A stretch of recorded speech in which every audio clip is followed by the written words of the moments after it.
Hey y'all, welcome back to Poplar Creek Farm. So tonight I am out in my garden. I'm going to do a little bit of harvesting. I wanted to kind of show you guys what I can harvest in an evening. Now I did pick a few things earlier. I picked cucumbers because I was making up, starting my pickles. I'm soaking them in canning salt and water for 24 hours. So I wanted to get those started as soon as possible.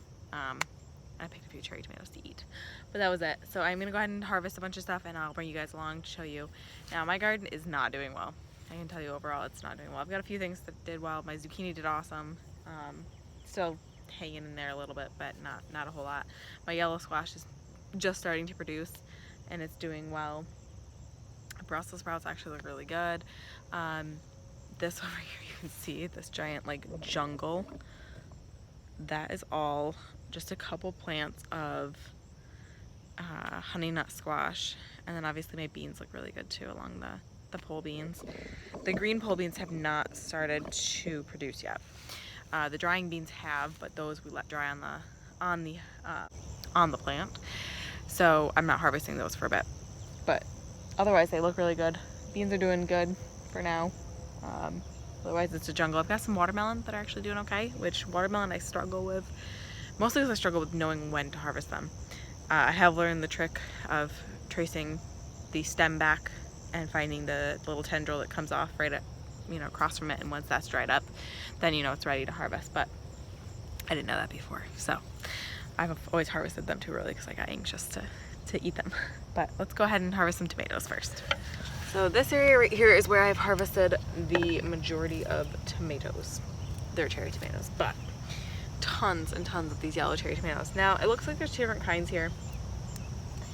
There are ones that are more round and ones that are more elongated, kind of odd shaped. So we saved these seeds from yellow cherry tomatoes that we bought in the grocery store. My son and I saved them. So more than likely they were some form of a hybrid between two different types of yellow. I like the sweeter ones, the more elongated ones. They seem to be a little bit sweeter. But as long as they get to this really bright yellow, kind of orangey color, they're good. And we have harvested so many of these. I really wanted to make a salsa with cherry tomatoes and corn. There's salsa in one of the books that I have for one of the ball canning books. And it looks so good, but I can't ever keep them in the house. The kids eat them so fast. I mean, I try, but I don't think we're ever gonna have enough. I mean, there's tons of them on here. These plants are loaded, but I don't think we'll ever have enough because the kids eat them so fast, which I am not complaining about.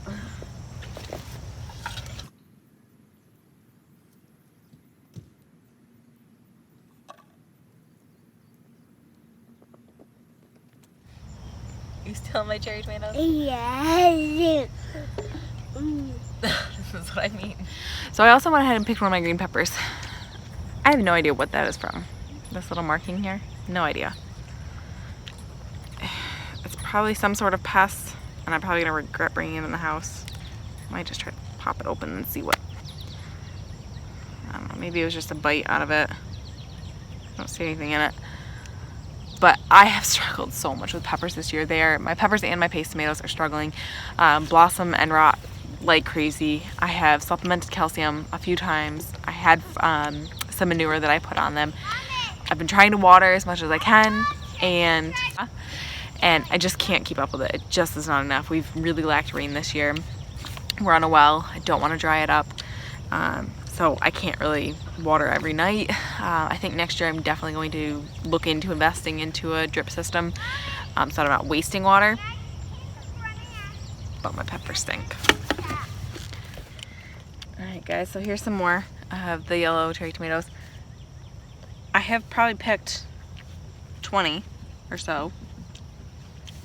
I only have maybe 10 left in my basket, because somebody is munching on them all. She's stealing them right out of the basket. I don't even get them inside half the time. Oh, I try. So right here, this behemoth of a Amish paste, I am going to go ahead and harvest. It's obviously not ripe.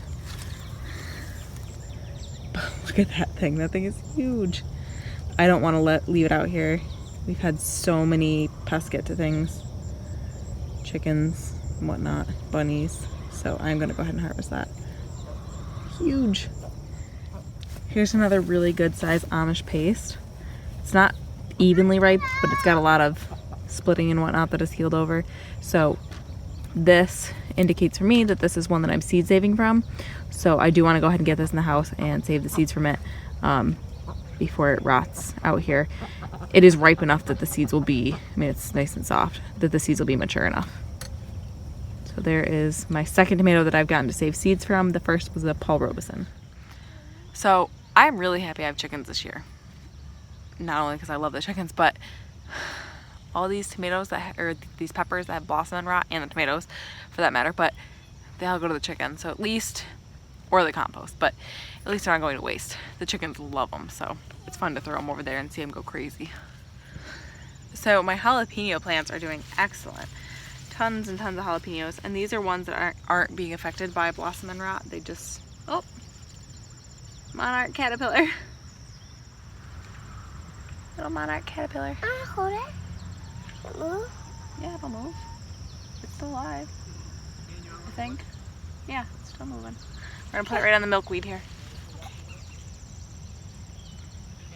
It's probably just a little scared. I'm not coming. Overall, the jalapenos have not been affected by blossom and rot. There are quite a few on here, and I could harvest them, but I'm waiting till I get enough tomatoes to ripen at the same time to do salsa. Another round of salsa. My tomatoes have been really slow to ripen, and I'm losing a lot to blossom and rot.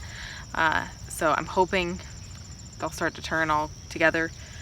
And when I have brought some of them inside, they have unfortunately rotted on the counter before I can use them because I only have a few. So it's a little frustrating this year. I'm struggling with the tomatoes for sure, which is not something I've struggled with before. So this is that's supposed to be red hot, but the top had kind of rotted a little bit right at the stem. This is fine, totally fine. So I'm gonna bring it in to ripen the rest of the way. I have to say, these red hots are like one of my favorite peppers this year. First of all, they're growing really well. They look beautiful. These plants look gorgeous. They have been really not affected by much of anything. A few have rotted off here and there, but nothing terribly. And they're really nice peppers. They're a firmer pepper. They're kind of hard. So they're really good in like salsas when you cook them down. I used these and the jalapenos in my salsa this last time, and they were delicious. I've got another behemoth of a tomato. Look at that thing, it's huge. Now I have tiny hands, but this thing is huge. This is an Italian Heirloom, which is another paste tomato. And a lot of these, speaking of which right here, have been affected by blossom and rot. Like I said, I have replaced calcium. And I just cannot seem to win at any of this. Here is my biggest yellow squash plant. We've gotten a few off of here every so often we get them. I think there's one. This one's about ready. I could keep them a little bit smaller. I could grow them out a little bit more. But I like them about this size because I like to slice them up to grill. Which, if you don't never seen Brussels sprouts grow, it's kind of a weird. There we go. It's kind of a weird thing. So the Brussels sprouts actually grow in the armpits of these plants. So they're started. They're doing pretty good. We've got some that are doing even better than this one. So this was my first year growing kale. This variety was actually just happened to be one of the seeds that I planted. It's not the one I ordered. The one I ordered is actually dwarf kale and has more of the crinkly leaves. Obviously these are very different. Both are absolutely delicious though. I didn't think I would like kale. I don't know why, but I didn't. And I'll sit out here and eat it. I love it. It's so tasty. Okay, And so is my little helper. Okay. Kale. I'm totally happy to have my 3-year-old out here eating kale with me. I already have probably, I would say at the very least 30 honey nut squash started, which are good because they'll store over winter. But I have so many more blossoms again I don't know what I'm gonna do with all this honey nut squash. So if you guys have recipes or ideas, please let me know. Fortunately, like I said, it will store over winter. And we can keep it down in our basement, in the cool basement. But, oh my goodness. So many. And it's like 4 plants, that's it. Oops. So now I'm picking yellow beans, wax beans. We've been picking these for a few weeks. I'm not super impressed with this one. I don't know if I just need to plant a lot more plants. I get a handful of them every time I come out here, but a handful over a week doesn't really add up to enough to do anything with the can or anything. They are very tasty. Very, very tasty, but they just don't get a whole lot of them at one time. Maybe because I eat them when I'm out here. The other thing, oh my goodness, look at these. How pretty they are. These are our drying beans. These are Uncle Willie's bush drying beans. And they look very similar to this on the inside.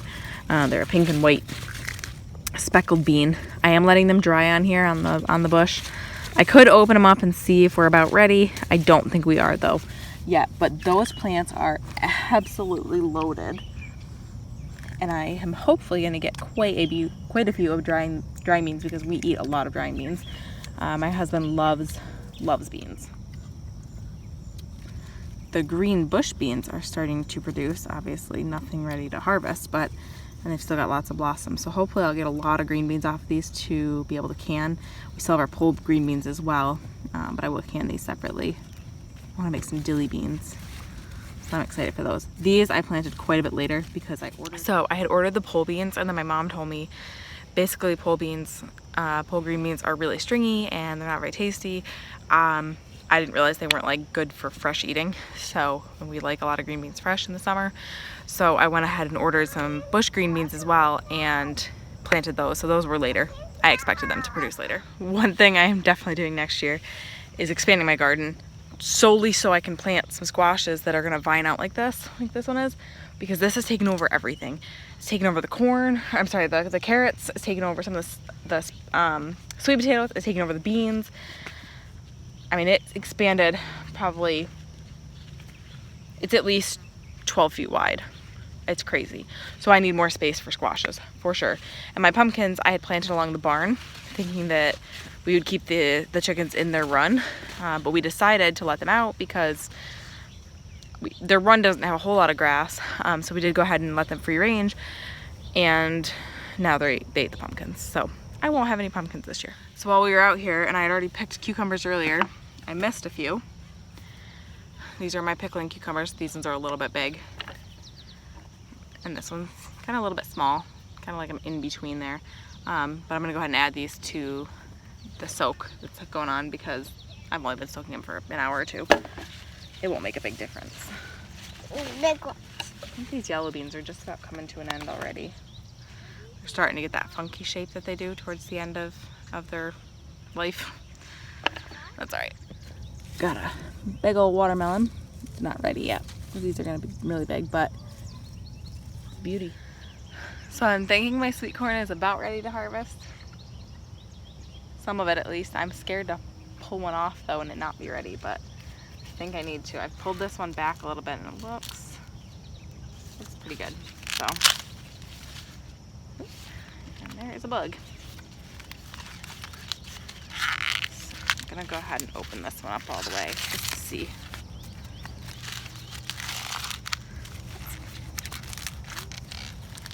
Not great, but not terrible either. So I am, because that one was pretty much ready, I am gonna go ahead and harvest some of these. The silks are brown, the husks are still green, which from my understanding is when you harvest them, but I really wasn't sure because they didn't look 100% ready, but I'm gonna go ahead and harvest some of these. It won't be a perfect corn, but better than nothing. So there's my awesome corn crop. Corn on the cob. Yes, corn on the cob. That's really not so awesome. Only a few of them are actually decent size. Most of them are really skinny. I don't think they have really anything on them. I don't think they pollinated well. So next year I'll try again. My potatoes are really starting to die back, so they'll be ready for harvest soon.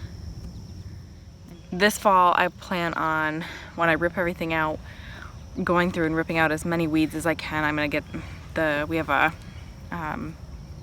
agrifab trailer for our lawnmower and just bring it in here and fill it up with weeds. Pull them out, fill it up with weeds, pull it out. Get as many of the weeds out of here as I can, and then I'm going to till, add compost, till, and plant clover. Clover will help choke out some of the other weeds. It also adds nitrogen. It also naturally tills our soil. Ooh. So it'll hopefully help, and hopefully next year I won't have as many weeds. I also do plan on attempting to create some biochar in here, so kind of burning out some of the things, but I'll try that in spring, so we'll see how that goes. But I'm gonna go ahead and bring our harvest inside and call it a night. What do you think? Good. Yeah. So thank y'all for joining us. Please like and subscribe and join me on the next one. It's waking this way.